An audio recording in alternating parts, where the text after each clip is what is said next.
Hello mga ka-farming! Welcome to Antonio Di Charlie Farm. For today's video guys, ay samahan nyo ako na magtanim ng mga bagong okra. So ayan, may dala akong upuan para meron tayong patungan ng selfie stand. So ito binili ko sa farm station. And syempre mag-gloves tayo kasi nagbablog, hindi madumihan ang kamay dahil lumahawak tayo ng camera. So ito guys, nung isang ano ko pa to nabili, hindi lang matanim agad dahil nga, oh my gulay, pipino pala ito guys, hindi okra, pipino pala. So pwede na ito yata sa taas. Ayan, wow, mali tayo.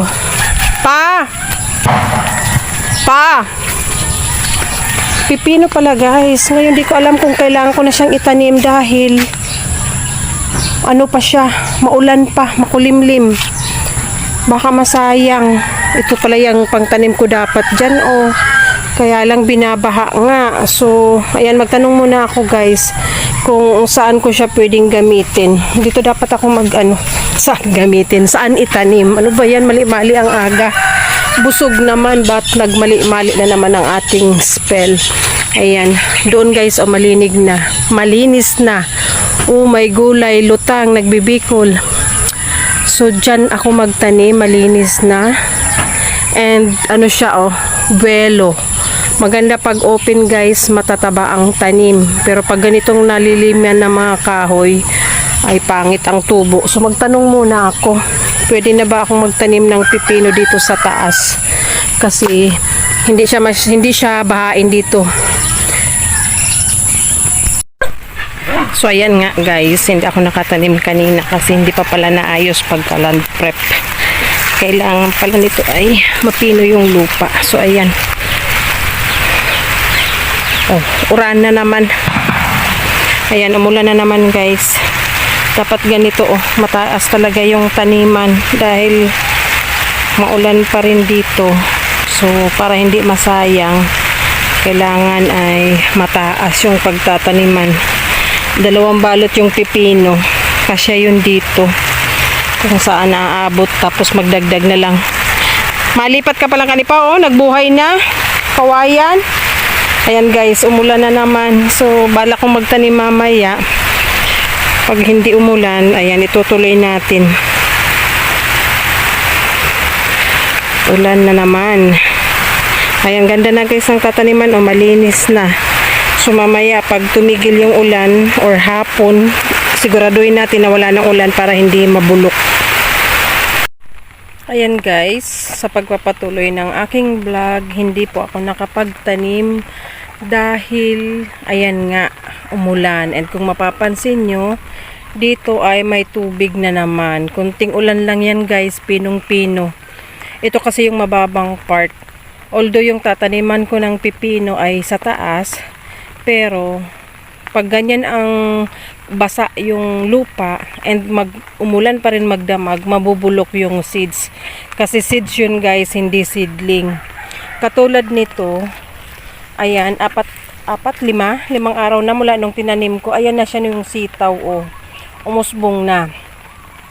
So ngayon, kung umulan pa rin magdamag, matutubigan na naman yung pinakapuno niyan. So masasayang naman. Ito na yung 3rd attempt ko guys. 3rd time na akong nagtry na magtanim. So ayan na naman ang nangyari. Every time na ganyan na, nagbabaha. So wala.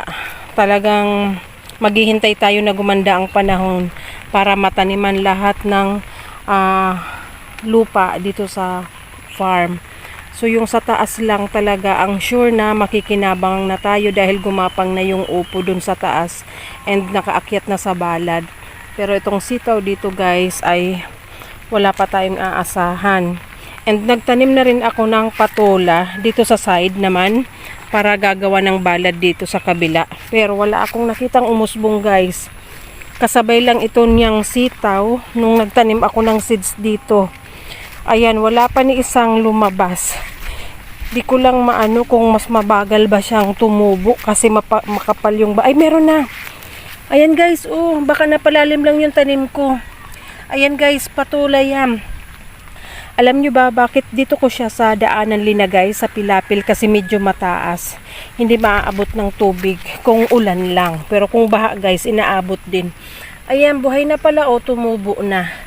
So ayan yung mga abangan nating una. Yung opo at patula. Kasi lahat na pala. So pwede na akong magpalagay ng balad. Andun yung balad na luma oh, sa dating patula. Ipapalipat ko na dito para naka-ready na and maganda na ring tingnan, maganda na ring mag-vlog. So doon sa taas guys, doon sa likod ng mga kahoy na yan, doon ako magtatanim ng pipino na akala ko yung seeds na nakasabit doon ay matagal ko na kasing binili yun, pampalit sana yun doon sa mga unang pipinong nabulok, kaso hindi nga tayo nakapagtanim dahil laging baha. Ayun pala ay pipino, akala ko okra. So, doon yun sa taas itatanim. Sana gumanda ang panahon bukas. Kaya lang, dapat mainit talaga para makatubo man lang. Pero kung ganito, mabubulok ang seeds guys dahil seeds ang tinatanim. Hindi katulad ng mga kamatis at sili na seedlings. Yung iba wala pa. Napalalim yata yung butas ko. O yung iba wala pa.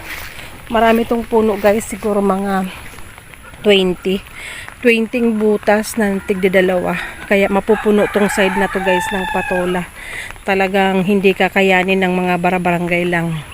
Isusupply natin yan sa tatlong public market dito sa malapit sa amin, dito sa bayan namin ng San Jose and sa Guwa at Lagunoy. Sigurado aabutin ng ating patola at opo kasi sobrang dami yan. And sana gumanda ang panahon nang makapagtanim na rin ng pipino at matuloy ko na rin matapos ko na rin itong sitaw. So ayan na, maganda na yung ating mga content dahil nakapagsimula na tayong magtanim. Lumipas yung ilang araw guys, halos weeks na matamlay din yung aking pagbablog dito sa farm. Kasi nga, ayan nga ang nangyari. Affected din tayo, nakaka-depress din. Kasi hindi lang pagod ang puhunan dito, kundi pera. Kasi binibili namin yung seed. Tulad nito guys, oh, may tubig na. Pero wala pang tanim dito sa kabila. Oh. Ito pa lang malinis ang may tanim. So ayan, thank you for watching guys. Salamat sa patuloy na panonood at pagsuporta sa aking mga video. Ayan, sa hindi pa po nakapag-subscribe, please subscribe, like, and comment. Thank you for watching. Bye-bye.